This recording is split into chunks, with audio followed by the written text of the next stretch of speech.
Hello, friends. You are once again welcome on the online platform of Arun Dalal English Classes YouTube channel. And today we are going to shift on our next exercise, and it is based on idioms, मुहावरे. तो पढ़ते हैं बेटा idioms and phrases. A fool's paradise. बेटे इसको कहते हैं मूर्खों का स्वर्ग.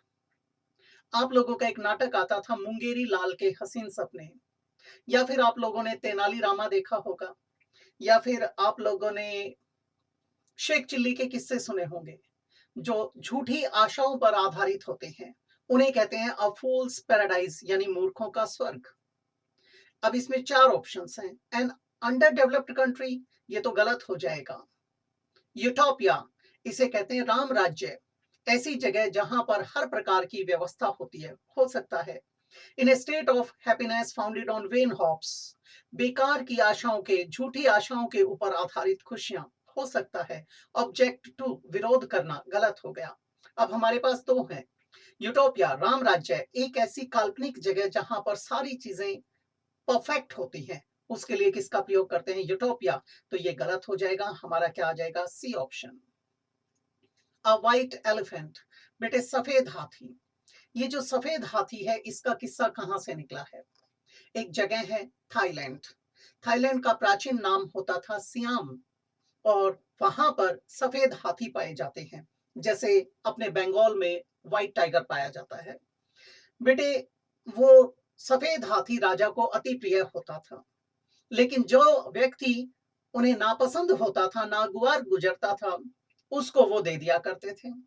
और कहा जाता था इसकी देखभाल में कोई कमी नहीं आनी चाहिए, नहीं तो फिर उसे दंड मिलता. अब जो आदमी अपना खुद का पेट नहीं भर सकता और वो उस हाथी का पालन पोषण भरण पोषण कैसे करेगा? तो उसको कहा जाता था सफेद हाथी. कोई ऐसी चीज ले लेना, ऐसी चीज का पोजेशन होना आपके पास कि भाई जिसको अफोर्ड ना कर सकते हो, उसे क्या कहते हैं? White elephant. Elephant of Kerala, ये गलत हो गया. पहली बात, एलिफेंट या तो यहाँ पर एलिफेंट्स होना चाहिए था, या फिर आना चाहिए था एन एलिफेंट ऑफ केरला. या तो ये ऐसे या फिर ऐसे होना चाहिए था. अब बर्डनसम पोजेशन, एक ऐसी चीज जो आपके पास है लेकिन वो आपके ऊपर बोझ बन गई है, हो सकता है. इन डिस्गाइज, के वेश में, गलत हो गया. अ स्नोबिश पर्सन, स्नोबिश यानी एरोगेंट, अभिमानी, दम्भी, घमंडी.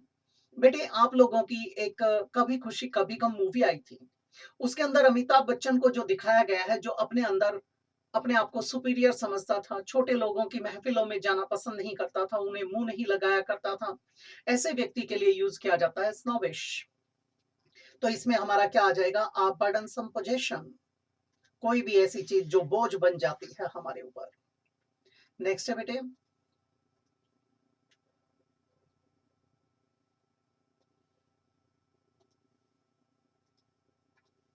N axe to grind. ये होता है have an axe to grind. Axe होती है बेटे कुल्हाड़ी, ग्राइंड. बेटे आपके पास देखा होगा आपने, ग्राइंडिंग स्टोन होता है. वो चाकू छुरियां तेज करने वाले आते हैं, उनके पास ग्राइंडिंग स्टोन होता है, जिसे क्या किया जाता है? शार्पन किया जाता है किसी भी वेपन आदि को. तो बेटा वो होता है ग्राइंड. जैसे आपके घर में जूसर मिक्सर ग्राइंडर भी होता है, तो वो उसको पीस डालता है. ग्राइंड का मतलब पीसना भी होता है. जैसे आप कहते हो ग्राइंड मिल यानी चक्की. अब आते हैं have an axe to grind. ये कहां से निकला था? इसके बारे में कहा जाता है अमेरिका के एक प्रेसिडेंट होते थे, उन्हें एक पत्थर मिला था अपने खेत में, तो वो उसको बाहर निकाल के रखने के लिए जा रहे थे. इतनी देर में एक व्यक्ति आता है जिसके हाथ में कुल्हाड़ी थी. वो उनसे रिक्वेस्ट करता है कि आप मुझे ये दिखा सकते हैं. वो दिखा देते हैं. अब भाई वो क्या करता है? उस कुल्हाड़ी को उस पे पैना करता है, शार्पन करता है, तेज करता है, और उनको पकड़ा के थैंक यू बोल के निकल जाता है. अब उन्हें समझ में आया कि ये तो मुझे नमस्ते क्यों कर रहा था, मुझसे ये चीज क्यों मांगी थी? सिर्फ अपना उल्लू सीधा करने के लिए, अपना मतलब निकालने के लिए. Have an axe to grind यानी अपना उल्लू सीधा करना, मतलब निकालना. इसका मतलब होता है बेटे सेल्फिश मोटिव. अब लुक एंग्रीली, ये तो बेटा फ्रॉन एट समबडी, मोहे तरेर कर देखना, गुस्से से देखना, ये तो गलत हो गया. अ वेस्टेड इंटरेस्ट हो सकता है, मैंने बताया सेल्फिश मोटिव हो सकता है. माइनर शेयर, बेटे जिसमें छोटा हिस्सा मिलता है, गलत हो गया. हार्ट ऑफ प्रे, शिकार का दिल, गलत हो गया. क्या आ जाएगा बेटा? अ vested interest. Beat a retreat, समझेंगे बेटा. बेटे एडवांस होता है आगे बढ़ना, रिट्रीट होता है पीछे हटना। आपकी सागर की लहरें होती हैं वो एडवांस और रिट्रीट करती हैं। आपके सागर में जब टाइड्स आते हैं, ज्वार भाटा आता है, उतार चढ़ाव आता है, एब्स एंड फ्लोज होते हैं, उसकी तरह से इसको पीछे हटने के लिए क्या यूज करते हैं? रिट्रीट। ये कहां से निकला था ये भी बताता हूं।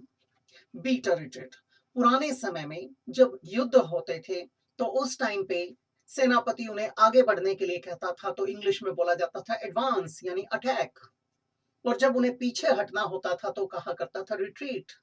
और अपने हिंदुस्तान के अपने अपने भारत के अंदर क्या होता था, जब दो सेनाएं आमने सामने डटी होती थी सुबह सुबह, उस टाइम पे शंखनाद होता था, वे अटैक करती थी।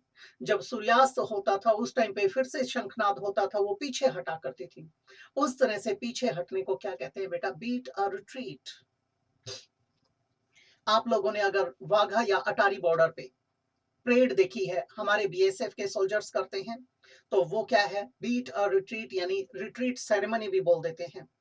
रिपब्लिक डे के थर्ड डे एक सेरेमनी होती है जब आपके सारे जितने गेस्ट इनवाइटेड होते हैं उनको विदा किया जाता है, उसको भी कहते हैं द रिट्रीट सेरेमनी। तो बीट अ रिट्रीट यानी पीछे हटना। To retire before the enemy, बेटे हो सकता है फेस द एनिमी, सामना करना गलत हो गया। टू ऑब्जेक्ट, विरोध करना गलत हो गया। फील ग्रेटली, क्या आ जाएगा बेटा? To retire before the enemy. Next है आपका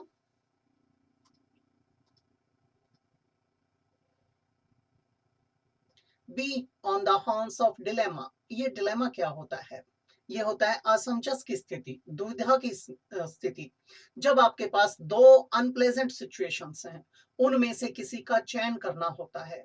वट टू डू और वट नॉट टू डू वाली सिचुएशन होती है, करूं या ना करूं। जैसे अपने हरियाणा में कह दिया जाता है शानी दो बोवे भूखी सोवे, यानी उसने दो बार काम भी किया लेकिन उसके बावजूद उसे भूखा रहना पड़ा। ठीक है, तो वैसी स्थिति यहाँ पर होती है जब आप पूरी तरह से असमंजस की स्थिति में होते हो। उसके लिए आप लोगों का एक गाना भी आया था जिसमें नाम मुझे याद नहीं है उस बंदे का, नवाजुद्दीन सिद्दीकी का एक गाना आया था। उसमें उनका जो फ्रेंड है वो आकर कहता है भाई दो खबरें हैं।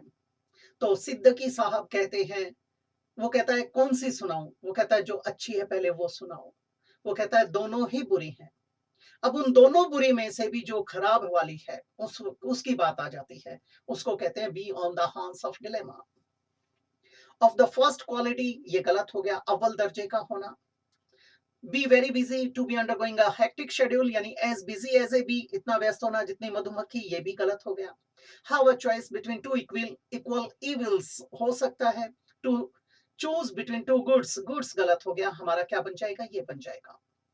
ऑफ द फर्स्ट क्वालिटी के लिए हमारे पास एक होता है बेटे सॉरी, प्ले फर्स्ट फिडल, अव्वल दर्जे का होना, प्राइमरी होना। और प्ले सेकंड फिडल, द्वयम दर्जे का होना, गौण होना।